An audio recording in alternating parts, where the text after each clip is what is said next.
잠언 16장 1절부터 15절입니다. 성도 여러분, 오늘 말씀은 두 단락으로 나눌 수가 있습니다. 1절부터 9절까지는 우주의 중심 여호와 하나님과 그리고 인간의 한계에 대한 것입니다. 그리고 10절부터 15절은 이상적인 왕의 통치와 여호와 하나님입니다. 먼저 1절입니다.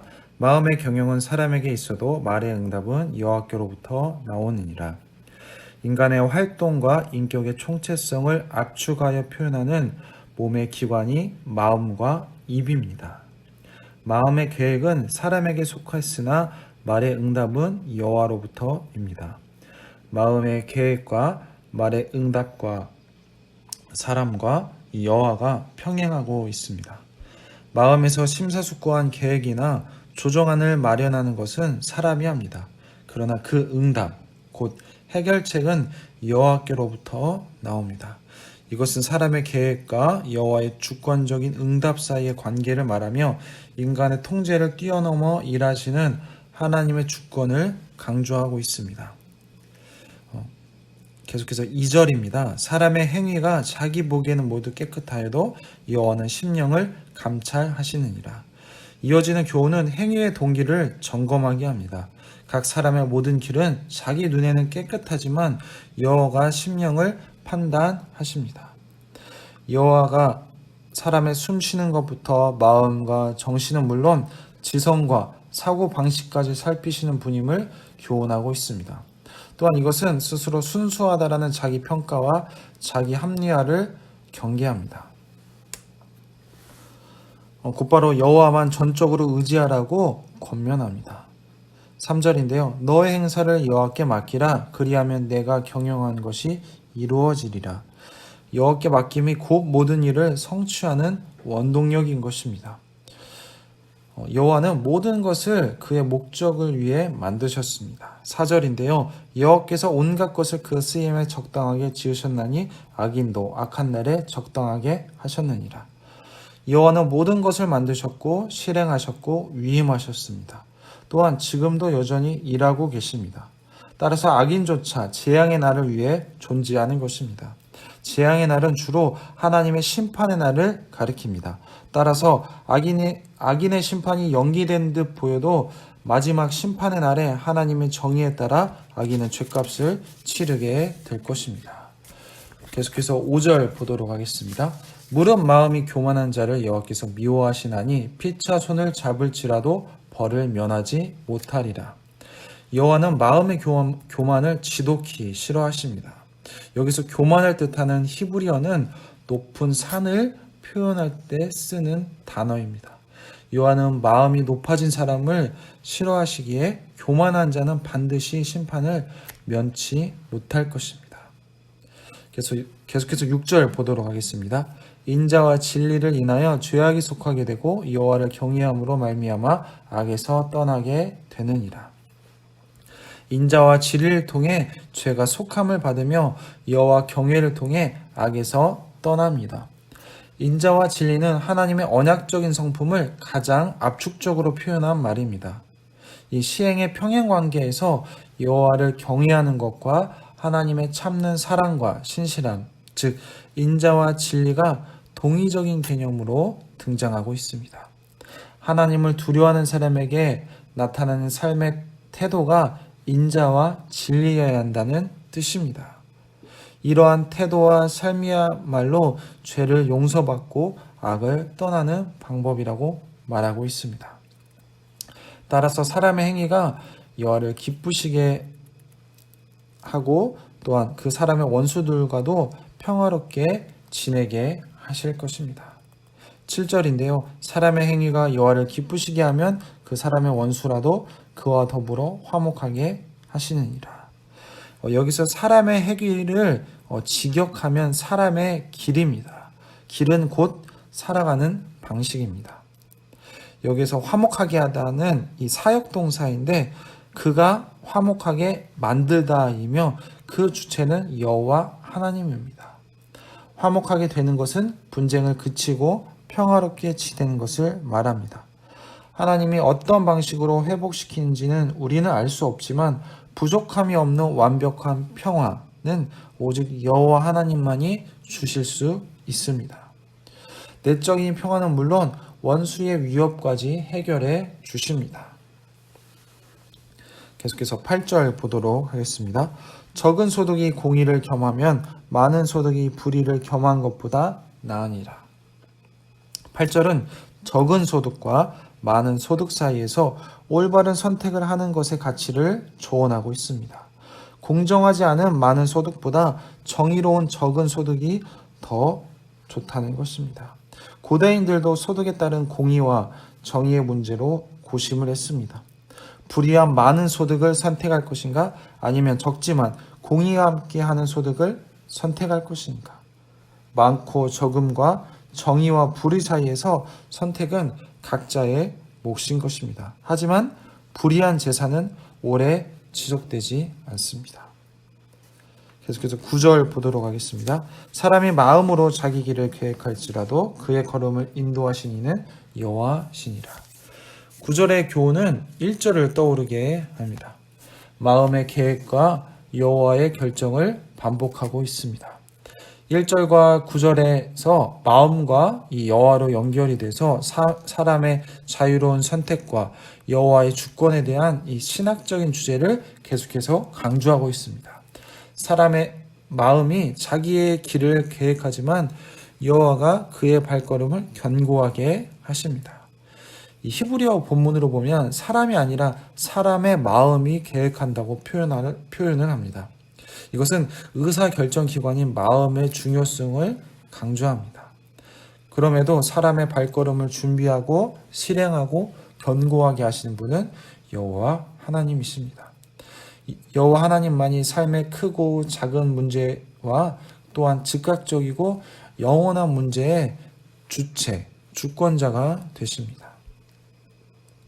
그것을 기억하는 우리 성도님들이 되길 소망합니다. 계속해서 10절 보도록 하겠습니다. 하나님의 말씀이 왕의 입술에 있은즉 재판할 때 그의 입이 그르치지 아니하리라. 10절부터는 왕의 통치와 여호와에 대한 주제를 다룹니다. 이스라엘의 참 왕이신 하나님과 인간 왕의 관계 속에서 이상적인 인간 왕의 모습을 제시하고 있습니다. 하나님의 말씀이 왕의 입술에 있다고 하는데 이것은 왕의 권위를 승인하는 말입니다.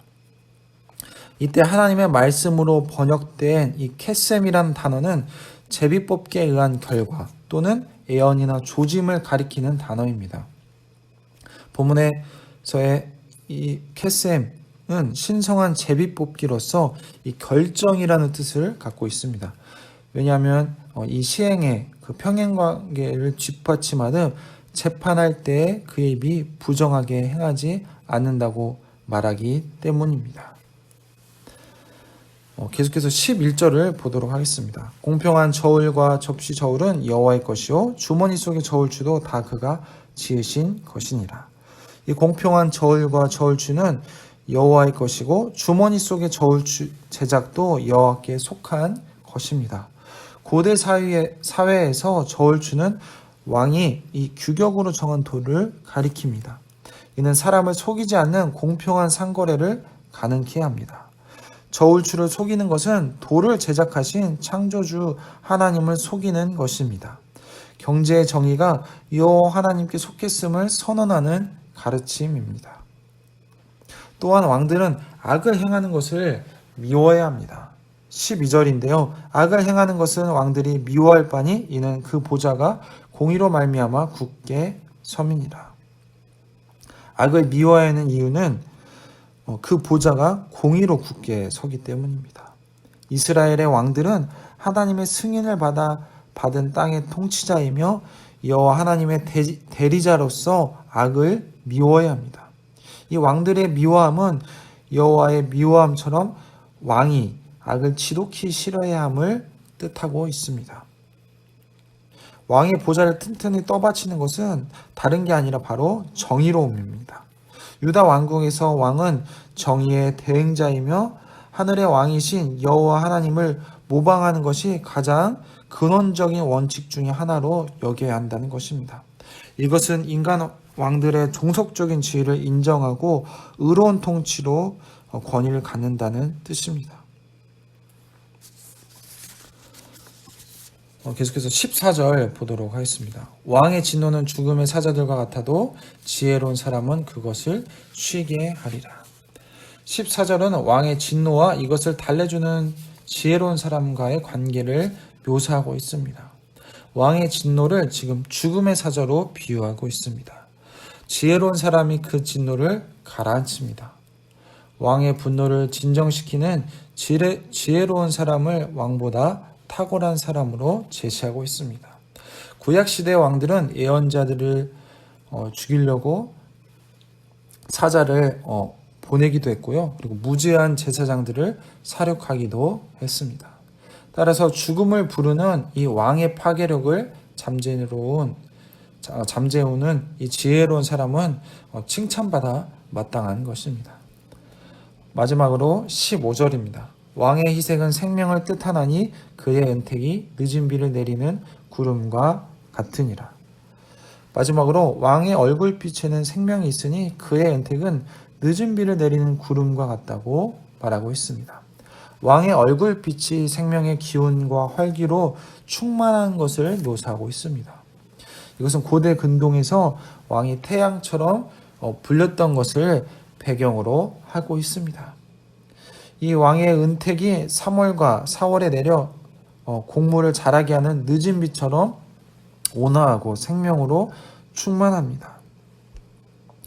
이렇게 여호와 하나님께 어울릴 만한 이 빛에서 터져나오는 이 생명의 활기와 번영과 안전이 이 인간 왕에게 지금 적용되고 있습니다. 이것은 왕에 대한 이 같은 이 엄청난 이 칭찬을 통해서 여호와 하나님의 대행자로서 인간 왕과 여호와 하나님 사이의 긴밀성을 강조하고 있는 것입니다.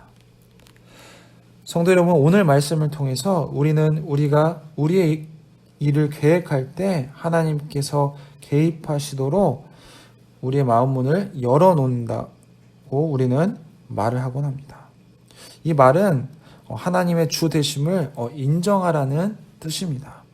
우리가 인간적으로 최선을 다해서 계획을 세워야 하지만 그 계획이 하나님 뜻에 부합하는지 우리는 물어야 하며 계획을 추진하는 과정에서 하나님께서 수정이나 또한 전환을 요구하실 수 있음을 우리는 잊지 말아야 할 것입니다.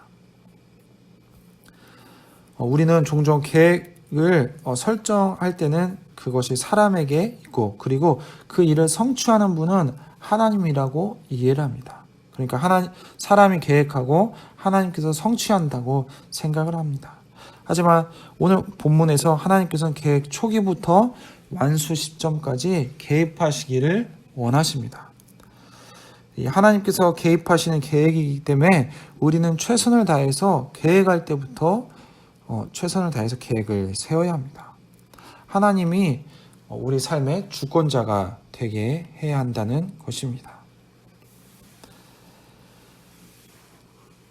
하나님께서 개입을 하실 때 우리는 하나님의 일하심을 예민하게 간파할 우리의 그런 감수성 또한 필요한 것입니다.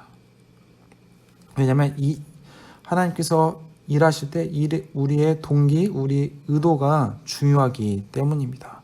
우리의 계획이 사람이 보기 좋아 보일 수 있지만 주님은 우리의 중심을 통찰하십니다. 따라서 계획을 세우는 초기부터 진행 과정 그리고 완수 시점까지 하나님께서 개입하시도록 우리는 열린 마음을 가져야 할 것입니다. 또한 우리가 결과보다도 과정을 중요시하는 우리의 삶의 태도가 되어야 할 것입니다.